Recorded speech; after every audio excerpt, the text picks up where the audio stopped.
भारत के वज़ीर-ए-आज़म नरेंद्र मोदी हैं कि उनको व्हाइट हाउस में मोदी साहब को दावत दी है जो बाइडेन ने कि आए स्ट्रेटेजिक टेक्नोलॉजिकल पार्टनरशिप डेवलप करें। 2 मिनट पहले इन्होंने हवाई फायर की है। चाइना के आगे, इंडिया के आगे इनकी गन्ने चलती नहीं, पाकिस्तानी अवाम के आगे इनकी गन्ने चलती हैं। और वो मोदी साहब जिसको अमेरिका ने एक वक्त वीजा नहीं दिया था, आज वो व्हाइट हाउस में बैठा हुआ। ये होती है प्रायोरिटीज, ये होती है डायरेक्शन। हो गया तो जाहिर है कि इंडिया को सब कॉन्टिनेंट में एज ए स्ट्रेटेजिक पार्टनर के तौर पे डिक्लेयर करने के बाद अब यूनाइटेड स्टेट ऑफ अमेरिका के लिए अब जाहिर है ये एक बहुत बड़ी अपॉर्चुनिटी है कि उसको अब वो अगले लेवल पे जो है वो ले जाए। वक्त था कि हम अमेरिका को कहते थे भाई पाक इंडिया को ये चीज़ ना दो, इससे हमारे नुकसान होगा।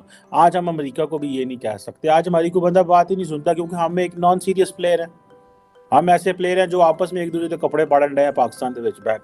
ठीक है, इंडिया जो है वो यूनाइटेड स्टेट ऑफ अमेरिका का मोस्ट इम्पॉर्टेंट तरीन जो है स्ट्रेटेजिक पार्टनर है, तो उनको जो है वो व्हाइट हाउस में दावत देना मैं समझता हूँ कि एक बहुत ही मामूली बात है। आप इससे कहीं ज्यादा देखेंगे आने वाले दिनों में।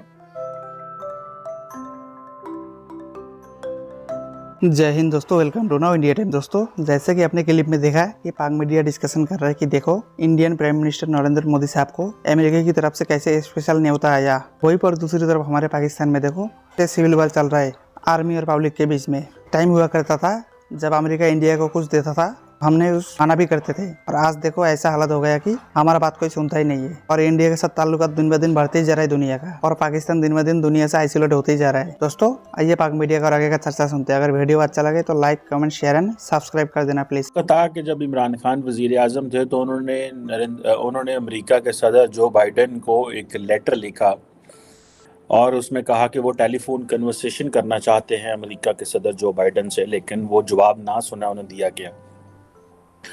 तो दूसरी तरफ भारत के वज़ीर-ए-आज़म नरेंद्र मोदी हैं कि उनको व्हाइट हाउस में मोदी साहब को दावत दी है जो बाइडेन ने कि आए स्ट्रेटेजिक टेक्नोलॉजिकल पार्टनरशिप डेवलप करें। एक तरफ वो वज़ीर-ए-आज़म जो अमेरिका से बात करना चाहता था, उसने अपनी सियासत का ऐसा माहौल बदला और उसने इस तरह की सियासत की और अमेरिका और फ़ौज पे इल्ज़ाम लगाए कि उसे जेल में जाना पड़ा। और वो मोदी साहब जिसको अमेरिका ने एक वक्त वीज़ा नहीं दिया था, आज वो व्हाइट हाउस में बैठा हुआ। ये होती है प्रायोरिटीज़, ये होती है डायरेक्शन। जब आप अपनी सियासत कर रहे हों, अपनी ज़ात के लिए सियासत कर रहे हों और लार्जर फ्रेमवर्क में तस्वीर को ना देखें, तब तक चीज़ों की समझ नहीं आती। अब अमेरिका कहता है जी कि दोनों मुल्कों का जो विज़िट है वो हम फ्री, ओपन, एक तो एंड सिक्योर इंडो पैसिफिक चाहते हैं, और हम चाहते हैं कि जो स्ट्रेटेजिक टेक्नोलॉजिकल पार्टनरशिप है उसको एलिवेट करें। मतलब जो इंडिया को ऑलरेडी एक जो टेक्नोलॉजिकल एडवांसमेंट अमेरिका से मिल रही है उसको भी आगे लेके जाएं, जिसमें ये जो स्ट्रेटेजिक टेक्नोलॉजी पार्टनरशिप है इसमें डिफेंस आता है, क्लीन एनर्जी आती है, स्पेस आता है। ठीक है जनाब, अब आप इमेजिन करें कि डिफेंस में कितना इक्विपमेंट आएगा, क्या क्या मॉडर्नाइजेशन होगी। इनका जो आत्मनिर्भर भारत का जो कॉन्सेप्ट है इंडिजनाइजेशन का, उसमें उनको कितनी स्ट्रेंथ होगा, वो कितनी ताकत मिलेगी उनको, और उसमें पाकिस्तान कितना डिसएडवांटेजेस पोजीशन में जाएगा। ऑब्वियसली एक वक्त था कि हम अमेरिका को कहते थे भाई इंडिया को ये चीज़ ना दो, इससे हमारे नुकसान होगा। आज हम अमेरिका को भी ये नहीं कह सकते। आज हमारी कोई बंदा बात ही नहीं सुनता क्योंकि हम एक नॉन सीरियस प्लेयर हैं। हम ऐसे प्लेयर हैं जो आपस में एक दूसरे के कपड़े पाड़न रहे हैं पाकिस्तान के विच बैक। ठीक है जनाब, सो हमारी कोई बात ही नहीं सुनता। अब क्लीन एनर्जी में जो आइंदा आने वाले दिनों में एडवांटेजेस इंडिया ले जाएगा क्लीन एनर्जी के, हमारी 25 करोड़ आबादी, हमें तो चाहिए था कि इन चीज़ों में हम आके क्लीन एनर्जी में हमारी जो एनर्जी शॉर्टेजेस हैं, हमें तो चाइनीज़ ने लगा दिया कोयले के ऊपर कि कोयले से एनर्जी बनाओ। इंडिया को अमेरिका क्लीन एनर्जी दे रहा है। आप बात समझ रहे हैं कि ये किस तरह की डेवलपमेंट है। और किधर स्पेस की बातें, हमारे साथ जब बातें होती हैं तो और तालिबान बनाएं या तालिबान ख़त्म करें, और हमारे लीडर इसी में बात बड़े खुश हो जाते हैं, डॉलर राउंड है। मतलब वो जो जारी बात है, अगर सिक्योरिटी फ्रेमवर्क बात करेगा तो सिक्योरिटी फ्रेमवर्क तो फिर इसी एंगल से बात करेगा। अगर पॉलिटिकल क्लास बात करेगी तो फिर वो clean energy and space and in चीज़ों की बात करेगी ना, टेक्नोलॉजी की बात करेगी।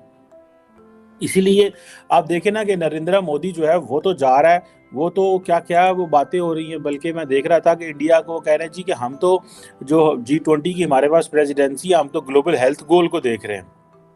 ठीक है जनाब। कि और मज़े की बात यह है कि हम वो कह रहे हैं कि जी हमारे पास जो लिवरेज है कि हम ग्लोबल नॉर्थ में हमारी बड़ी एक्सेस है और हम ग्लोबल साउथ में वो सारी चीज़ें लेके आना चाहते हैं। और अब आप इमेजिन कर लें कि वो किस तरह इस कहानी को बना रहे हैं कि जनाब देखिए जी कोविड-19 पेंडेमिक जो है उसमें इंडिया ने एज ए ग्लोबल वो जो होती है वैक्सीन के जो है फैक्ट्री के तौर पे काम किया। और अभी भी हम जो है वो आप जारी बात है दैट वाज उनकी स्ट्रॉन्ग स्ट्रेंथ थी, उसको वो G20 में भी उसमें खेल रहे हैं।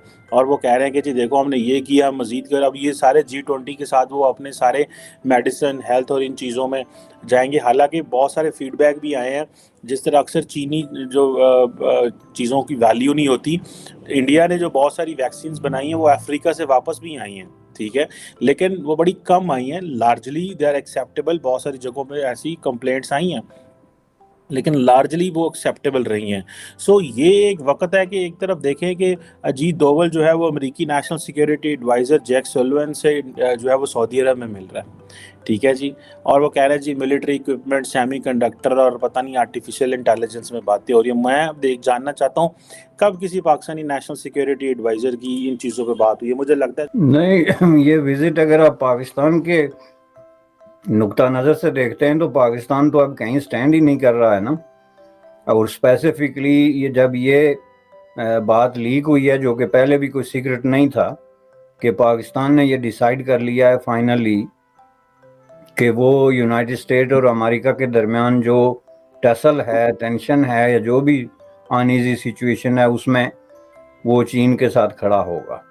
और इसका मैं जैसे कि पहले भी अर्ज किया, गुज़श्ता 2 सालों से पाकिस्तान डिफरेंट फोरम्स पे प्रैक्टिकली और अमल के हिसाब से उसको एक्सप्रेस कर रहा है। कहीं यूनाइटेड नेशन की कॉन्फ्रेंसेस, यूनाइटेड स्टेट की तरफ से बुलाई गई कॉन्फ्रेंसेस उसने मिस की हैं, कहीं ऐसी स्टेटमेंट्स दी हैं।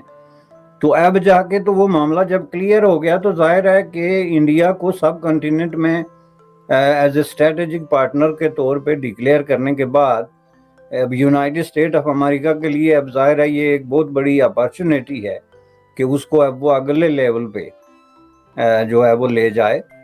चूँकि उसमें जाहिर है कि ये जो जंग है चीन और यूनाइटेड स्टेट ऑफ अमेरिका के दरमियान, इसमें पहली बात यह है कि इसका जो सेंटर है वो एशिया है।